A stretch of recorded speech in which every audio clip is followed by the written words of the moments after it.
नमस्कार, देवभूमि दिन भर देख रहे हैं आप और मैं हूं आपके साथ आशीष प्रमोद गोस्वामी। धर्मनगरी हरिद्वार में मुख्यमंत्री पुष्कर सिंह धामी ने रोड शो किया। धामी के रोड शो में भारी जनसैलाब दिखाई दिया। रोड शो के दौरान जगह जगह सीएम धामी का फूलों के साथ स्वागत किया गया। रोड शो में सीएम धामी के साथ हरिद्वार जिले के कई विधायक भी मौजूद रहे। रोड शो के बाद मुख्यमंत्री धामी ने हरिद्वार ग्रामीण विधानसभा के शाहपुर शीतलखेड़ा में जनसभा को संबोधित किया और क्षेत्र के विकास के लिए कई बड़ी घोषणाएं की।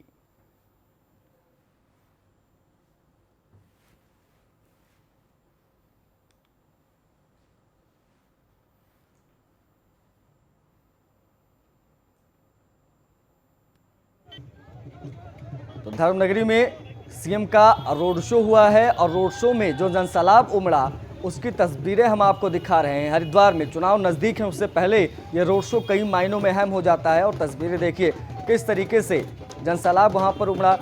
लोग पुष्प वर्षा करते नजर आए मुख्यमंत्री पर। बाइक रैली वहां पर निकली, मुख्यमंत्री गाड़ी के ऊपर बैठे हुए आपको तस्वीरों में दिख रहे हैं, माला फेंकते हुए नजर आएंगे। हरिद्वार में ये रोड शो हुआ है। धामी के रोड शो में जनसैलाब उमड़ा। ये तस्वीरें हम आपको दिखा रहे हैं आज हुए रोड शो के। धर्मनगरी में सीएम ने यह रोड शो किया।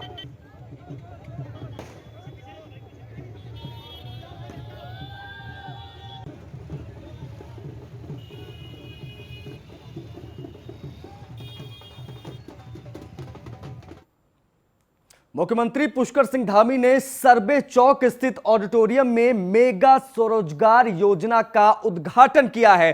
सीएम धामी ने अपने संबोधन में कहा है कि प्रदेश में स्वरोजगार के माहौल को बढ़ावा देना ही सरकार की प्राथमिकता है। मुख्यमंत्री पुष्कर सिंह धामी ने कहा कि स्वरोजगार शिविर के माध्यम से अनेक लोगों को रोजगार के अवसर मिलेंगे। रोजगार एवं स्वरोजगार को बढ़ावा देने के लिए राज्य सरकार द्वारा निरंतर प्रयास किए जा रहे हैं। सरकारी सेवाओं में खाली पदों पर भर्ती प्रक्रिया में तेजी लाई गई है। इस मौके पर उनके साथ उद्योग मंत्री गणेश जोशी भी मौजूद रहे।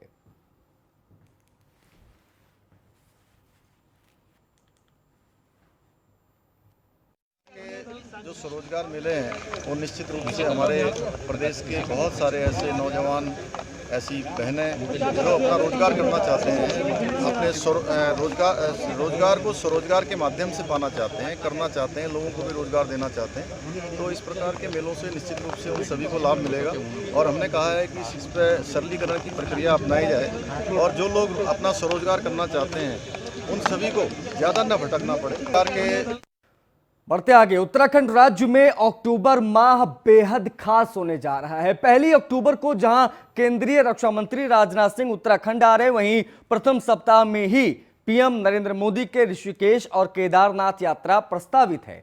अक्टूबर महीने के दूसरे सप्ताह में अमित शाह दून हरिद्वार के दौरे पर आ सकते हैं। सभी कार्यक्रमों को जहां अंतिम रूप दिया जा रहा है, वहीं प्रशासनिक अफसर भी इसकी तैयारियों में जुटे हैं। हालांकि अंतिम कार्यक्रम अभी आना बाकी है। सीएम कहते हैं कि सभी के दौरे से उत्तराखंड को लाभ होगा। पीएम मोदी का उत्तराखंड से विशेष लगाव है। यही वजह है कि उत्तराखंड को समय समय पर बड़ी बड़ी योजनाएं केंद्र से लगातार मिलती रही हैं।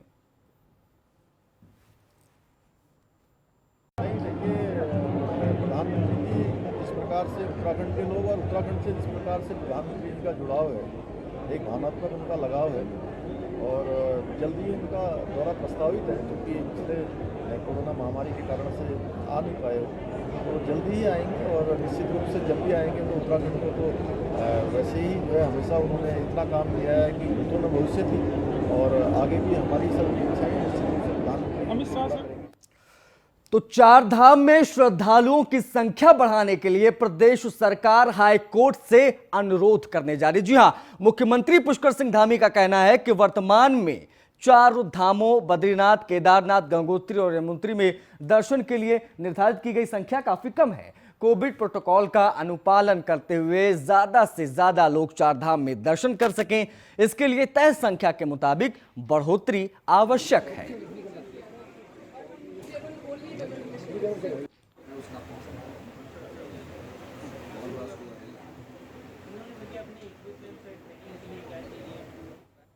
माननीय न्यायालय से पुनः अनुरोध करने वाले हैं कि थोड़ा संख्या बढ़ा दी जाए और अभी संख्या कम है क्योंकि 11-12 बजे तक सारे मंदिर खाली हो जा रहे हैं।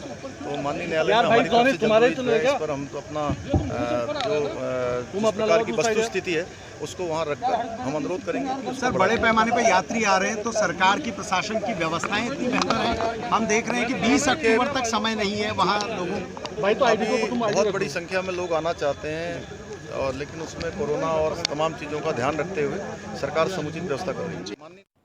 उधर उत्तराखंड में आम आदमी पार्टी को तगड़ा झटका लगा है। आज पार्टी के 29 पदाधिकारियों के साथ 75 कार्यकर्ता बीजेपी में शामिल हो गए। बीजेपी के प्रदेश अध्यक्ष मदन कौशिक ने इन लोगों को बीजेपी की सदस्यता दिलाई। मदन कौशिक ने कहा कि उत्तराखंड में हमारा कुनबा बढ़ रहा है। मदन कौशिक ने कहा कि संगठन में मैनेजमेंट को लेकर हमारी पार्टी सख्त है। अभी 19 सितंबर को ही आपके संयोजक और दिल्ली के मुख्यमंत्री अरविंद केजरीवाल हल्द्वानी आए थे। केजरीवाल ने तब उत्तराखंड की सत्ता में आने पर 6 महीने के अंदर 1 लाख बेरोजगारों को रोजगार देने की गारंटी दी थी। केजरीवाल ने बेरोजगारों को नौकरी मिलने तक 5,000 रुपए महीने बेरोजगारी भत्ता देने की बात भी कही थी। अब आज 75 कार्यकर्ताओं के पार्टी छोड़ने से केजरीवाल की पार्टी को एक बड़ा झटका उत्तराखंड में लगा है। आरएसएस से है और आरएसएस उसके साथ खड़ा होता है जो राष्ट्रवादी होता है, कोई भी पार्टी हो। जब आम आदमी पार्टी का निर्माण हुआ तो इनके विचारधारा राष्ट्रवादी से राष्ट्रवाद से ओतप्रोत थी। ये कहते थे हम भ्रष्टाचार के खिलाफ लड़ेंगे, हम वीआईपी कल्चर के खिलाफ है। इनका एक एक वर्ड ये था कि हम पूरी तरह राष्ट्रवादी है। बट ये राष्ट्रवाद से लेके आज ये फ्री की राजनीति पे आ गए जो राष्ट्रवादी कतई नहीं हो सकता और जिसके लिए मन में बड़ी पीड़ा थी। पिछले 6 महीने से लगातार मैं पार्टी को भी कुछ सजेशन दिए, सलाह दी, लेकिन वहां मानने वाले नहीं है। आरएसएस तो विधानसभा चुनाव से ठीक पहले सभी नेता अलग अलग तरीके से अपने पक्ष में माहौल बनाने में जुट गए हैं। वहीं पूर्व मुख्यमंत्री हरीश रावत ने एक वीडियो जारी कर कहा है कि उन्होंने बेहद गरीबी के दिन देखे हैं। वीडियो के बाद कैबिनेट मंत्री हरक सिंह रावत ने भी अपने ही अंदाज में निशाना साधते हुए कहा कि प्रदेश में कई नेताओं के हालत ऐसे ही थे, कई बार तो नेकर फटने पर उस पर तल्ले लगाने को मजबूर हो जाते थे, फिर कई किलोमीटर पैदल चलते थे।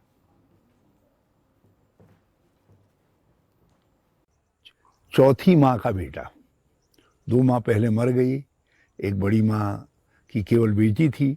उस समय ये समझा जाता था कि जिसका पुत्र नहीं है तो वो कैसा राजा। तो फिर मेरी माँ आई और उससे हम 3 बच्चे पैदा हुए। मैं, मेरे बाद एक चंदन करके और एक छोटा भाई जगदीश। मेरे पिताजी लोग 4 भाई थे और छोटा सा गांव जैसा आम पहाड़ी गांव है जो सड़क सब चीज़ों से कटा हुआ था। तो मेरे पिताजी और चाचा लोग मिल कर के खेती करते थे। फिर पिताजी की उम्र ज़्यादा हो गई, ठेकेदारी नहीं चलने लगे, थोड़ा सा गरीबी भी आ गई, भाई अलग हो गए। तो उसका प्रभाव जो है हमारी पारिवारिक ज़िंदगी में बहुत पड़ा। फिर पिताजी बीमार रहने लग गए, माँ भी बीमार रहने लग गई, पिताजी का स्वर्गवास हो गया। तो बड़ी मुश्किल से मेरी माँ जो है उस समय उनके अंतिम संस्कार का और उसके बाद का जो संस्कार होता उसकी व्यवस्था कर पाई। यदि शायद मामा लोग मदद में नहीं आते तो वो काम भी माँ के लिए बहुत कठिन हो जाता। तो इसलिए मैं आज जब भी मेरे हाथ में कुछ आता है तो मुझे अपनी माँ का वो चित्र, जब वो बहुत व्याकुल होकर के इधर उधर देख रही थी और लोगों से बंदोबस्त कर रही थी पैसे का, एक तरफ पति पड़े हैं मृत अवस्था में, तो वो चाहती थी कि वह शानदार तरीके से कुछ शॉल वॉल कुछ डाल करके उनकी अंत्येष्टि हो, घी भी हो और सब चीज़ भी हो। तो वो बंदोबस्त करने में मैंने लगी हुई माँ का चित्र मेरे सामने आज भी उभर करके आ जाता है। एक कढ़ाई में उसमें दूध उबालती थी। जो सबसे पहले कुछ लिखेगा और मुझे लिख के दिखाएगा तो मैं उसको 1.5 दाड़ू उसे दूध दूंगी। तो मैं जान हिंदुस्तान में भी कुछ लोगों को छोड़ दिया जाए तो अधिकांश जो राजनीति में लोग हैं या जिन्होंने अच्छे दिन जिनके हैं, हमारे देश के प्रधानमंत्री तो खुद ही अभी अमेरिका की धरती पर भी उन्होंने कहा वही वो एक ये हिंदुस्तान का लोकतंत्र है कि जो एक चाय बेचने वाले बच्चे से देश का प्रधानमंत्री बना। ये एक सशक्त लोकतंत्र है देश का कि ये हिंदुस्तान के अंदर कि चाय बेचने वाला छोटा बच्चा देश का प्रधानमंत्री बना। उत्तराखंड एसटीएफ को एक बड़ी सफलता मिली है। पुलिस टीम ने बीमा पॉलिसी के नाम पर धोखाधड़ी करने वाले गिरोह के 2 सदस्यों को दिल्ली एनसीआर से गिरफ्तार किया है। देहरादून के निवासी हरि सिंह रावत के साथ बीमा पॉलिसी के नाम पर 30 लाख की धोखाधड़ी की गई, जिसके बाद पुलिस ने मामले का संज्ञान लेते हुए दिल्ली एनसीआर पुलिस पहुंची और दोनों आरोपियों को गिरफ्तार कर लिया गया। आरोपी लोगों से रजिस्ट्रेशन के नाम पर कई खातों में पैसा जमा कराकर धोखाधड़ी कर रहे थे। वहीं पुलिस ने 11 मोबाइल, 2 आधार कार्ड और स्वैप मशीन भी बरामद की है।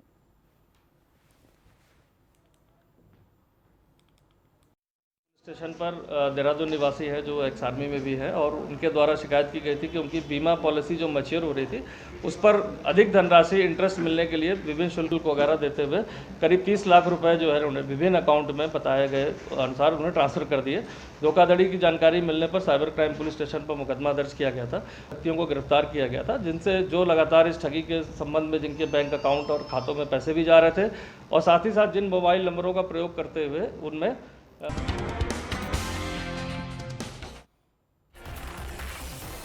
राज्य के मुख्यमंत्री पुष्कर धामी ने अपनी टीम में कुमाऊं से एक और चेहरे को शामिल किया है। वरिष्ठ भाजपा नेता दिनेश आर्य को मुख्यमंत्री पुष्कर सिंह धामी ने अपना जनसंपर्क अधिकारी नियुक्त किया है। सचिव विनोद कुमार सुमन ने इस बारे में आदेश जारी कर दिए।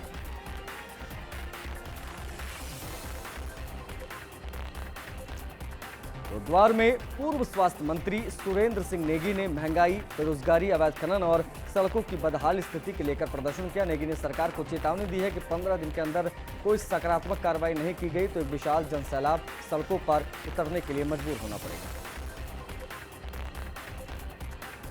पौड़ी में आंगनबाड़ी वर्कर्स ने मुख्यालय स्थित बाल विकास विभाग पर ताला जड़ दिया। लंबे समय से अपनी 3 सूत्रीय मांगों को पूरा नहीं होने पर वो धरना प्रदर्शन करती आ रही है।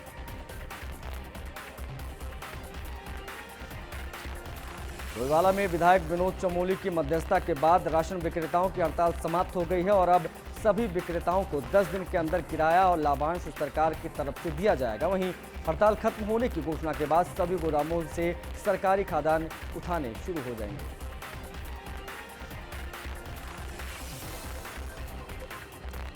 नगर निगम में मेयर सुनील उनियाल गामा की अध्यक्षता में कार्यकारिणी की बैठक हुई।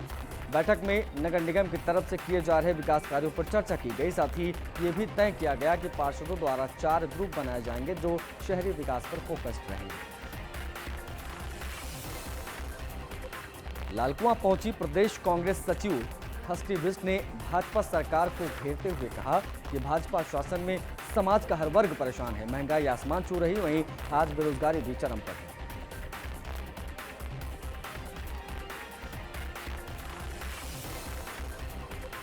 नरेंद्रनगर में भाजपा अनुशासन समिति के प्रदेश अध्यक्ष व दर्जा प्राप्त राज्य मंत्री रहे स्वर्गीय ज्ञान नेगी की प्रथम पुण्यतिथि पर बेरनी स्थित उनके गांव में विशाल श्रद्धांजलि सभा का किया गया आयोजन। इस कार्यक्रम के अध्यक्ष लाखीराम जोशी और मुख्य अतिथि सुबोध उनियाल रहे। सभी वक्ताओं ने ज्ञान सिंह नेगी को हिंदू संस्कृति का महान विचारक, पोषक और ध्वजवाहक बताया। डोईवाला में मां जवराना सूरी कीर्तन मंडली ने महिला सम्मान समारोह का आयोजन किया। समारोह में सामाजिक क्षेत्र में बेहतर काम करने वाली महिलाओं का सम्मान किया गया। साथ ही सांस्कृतिक कार्यक्रम भी पेश किए गए। प्रदेश के कृषि एवं कृषक कल्याण मंत्री सुबोध उनियाल ने विधानसभा में उत्तराखंड बीज एवं तराई विकास निगम लिमिटेड की निदेशक मंडल की बैठक में अहम निर्णय लिए। इस बैठक में 186 कर्मियों के 2016 से 2021 तक के डीए का भुगतान करने का निर्णय लिया गया।